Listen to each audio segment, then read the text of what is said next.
Bonjour à toutes et à tous, je suis ravi de vous retrouver sur ma chaîne de bricolage.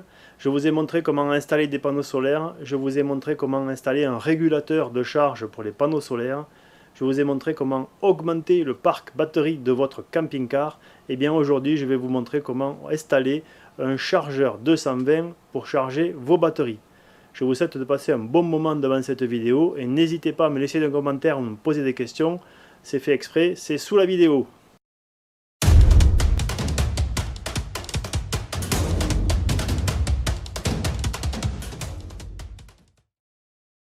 Aujourd'hui, je vais vous parler de l'installation et du branchement d'un chargeur 220 volts, 12 volts, 20 ampères maximum avec 3 sorties possibles. Ce chargeur est un Victron Energy, c'est la version Blue Smart avec une connexion Bluetooth et une protection aux intempéries IP22. Il est assez simple de le brancher, il faut une alimentation 220 volts bien sûr, avec un minimum d'ampérage de 10 ampères sur cette prise. Sous le capot, on retrouve 4 connexions. Ce type de chargeur est fait pour charger 3 batteries connectées ensemble à la masse. J'ai un parc de 3 batteries qui sont reliées entre elles à la masse. Chaque batterie part ensuite vers un circuit particulier. J'ai donc branché les sorties du chargeur 1 à la masse des batteries et les 3 autres fils à chaque batterie. Alors le chargeur, en fait, d'après le technicien Victron, swap, c'est-à-dire qu'il balaye les 3 batteries et il s'occupe de répartir la charge, bien qu'on ne le voit pas sur les écrans. Si vous avez 3 batteries ou 2 batteries qui sont en parallèle, ne branchez pas le chargeur avec des sorties indépendantes sur chaque batterie, ça ne marchera pas. Donc il faut bien avoir des batteries indépendantes, une, deux ou trois, pour que ce chargeur fonctionne. Pour réaliser les connexions entre les batteries et le chargeur, j'ai utilisé du câble de terre pour les réseaux domestiques en 16 mm², sachant que pour 20 A, Victron préconise un minimum de 13 mm². En façade, on retrouve les phases de chargement. Ici, c'est la phase nuit, c'est-à-dire une charge réduite.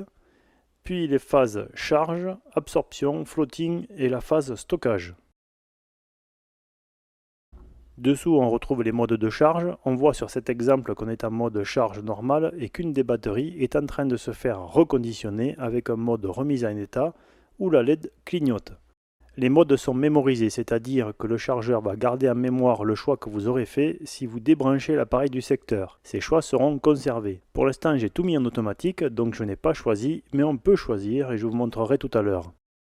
Ce qu'il faut retenir, c'est que lorsque vous débranchez l'appareil, vous n'avez pas à vous soucier des paramétrages de charge. Tout est conservé, ce qui est idéal pour la vie en camping-car. Pour ce qui est de la fixation, j'ai mis 4 petites vis à bois. L'appareil pèse 1,3 kg, c'est donc largement suffisant. Alors ça c'est un petit peu casse-pied à remettre. Mais bon, il n'y a pas grand chose de plus à dire sur l'installation, c'est assez facile, donc retenez un pôle moins et 3 pôles plus. Plus une alimentation électrique 220 bien sûr. Dans le coffret, est livré un manuel qui est en plusieurs langues. Donc là, on a la version française, c'est déjà bien parce qu'il y a des matériels qui sont livrés sans version française du manuel d'installation et on va le découvrir ensemble. Le manuel comporte un guide de démarrage rapide, suffisamment complet pour réaliser l'installation. Sur la figure 1, on voit que l'on peut connecter une ou 3 batteries en fonction du modèle que l'on a choisi. Celui que j'ai permet de connecter 3 batteries, il existe d'autres modèles en 24 volts par exemple, avec un ampérage de 8, 12 ou 16 ampères. Celui en 12 volts existe en 10, 20 et 30 ampères. Connecter le chargeur à la batterie avant de le raccorder au 220 volts, c'est très important pour protéger le chargeur des surtensions. Pour la même raison, ne déconnectez pas la batterie lorsque vous êtes branché au secteur. C'est un chargeur nouvelle génération à fort rendement. C'est un peu comme le chargeur solaire de technologie MPPT que je vous ai présenté dans une vidéo précédente. Je vous mets le lien dans la description. Grâce à ces nouvelles technologies, il dégage moins de chaleur que les anciens chargeurs. Lorsque la batterie est entièrement chargée, la consommation du chargeur est réduite à 0,5 watts. C'est donc très intéressant car cela veut dire que le chargeur ne va pas fatiguer la batterie de manière excessive et réduire ainsi sa durée de vie. Enfin, il est très silencieux puisqu'il n'a pas de transformateur. Et le petit ventilateur est très discret car je ne l'ai pas encore entendu. Regardons maintenant les modes de charge. On peut choisir un mode de charge spécifique, sachant que le chargeur choisit automatiquement un mode en fonction de l'état de la batterie. Je vais vous parler du mode nuit et du mode remise en état. Le mode nuit est activé en appuyant 3 secondes sur le bouton mode du chargeur ou directement sur l'application pour smartphone que je vous présenterai tout à l'heure. Ce mode nuit réduit à 50% l'intensité de charge et coupe le ventilateur, ce qui permet de le rendre complètement silencieux. C'est très intéressant dans les petits espaces. Ce mode dure 8 heures à partir du moment où il est activé. Ensuite, un autre mode important est le mode remise en état. Ce mode de remise en état récupère une partie de la capacité des vieilles batteries, mais les fait vieillir prématurément. Il ne faut donc pas en abuser. J'utilise ce mode sur 2 batteries qui sont sulfatées, mais je ne le fais pas souvent car cela fait évaporer prématurément l'électrolyte et donc réduit la durée de vie de la batterie. Il n'y a malheureusement pas de miracle.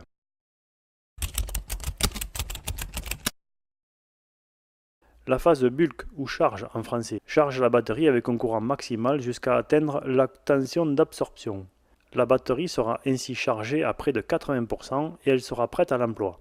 On commence à envoyer une intensité dans cette phase, puis de la tension dans la phase absorption pour atteindre une charge à 100%.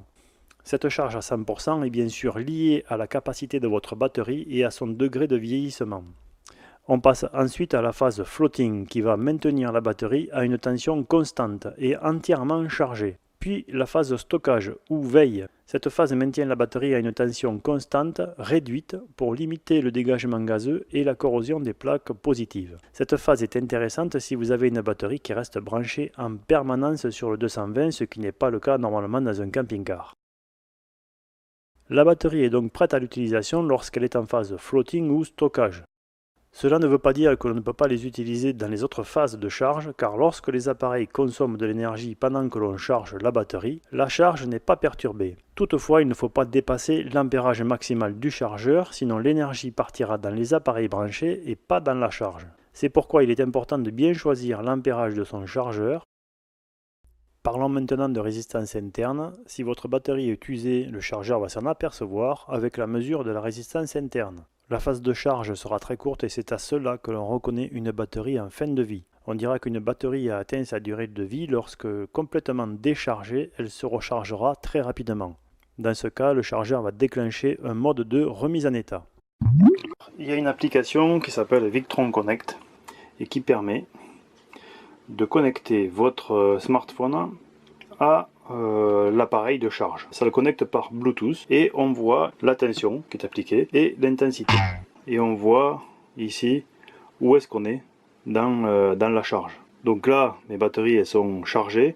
On a passé la phase charge, on a passé la phase absorption.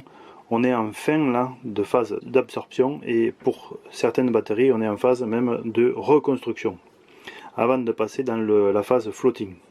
Donc l'intérêt c'est d'avoir accès aux différents modes. On peut passer ici en mode nuit si on veut.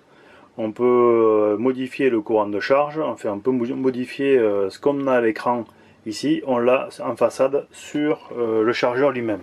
Donc tout ce qu'on a sur le smartphone, on l'a ici en accès visuel par les LED.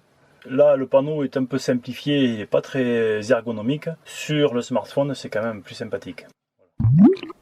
Alors il faut que je le répète, je ne suis absolument pas sponsorisé par Victron. J'ai seulement acheté ce produit parce qu'il m'était recommandé.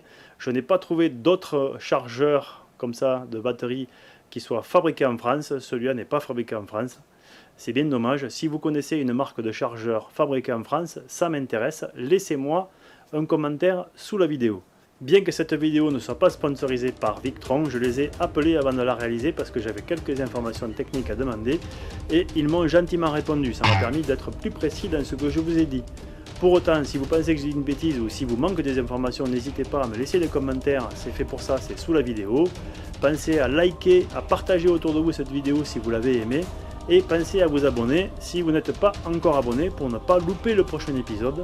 Et en attendant ce prochain épisode, soyez curieux, soyez prudents et bricolez bien.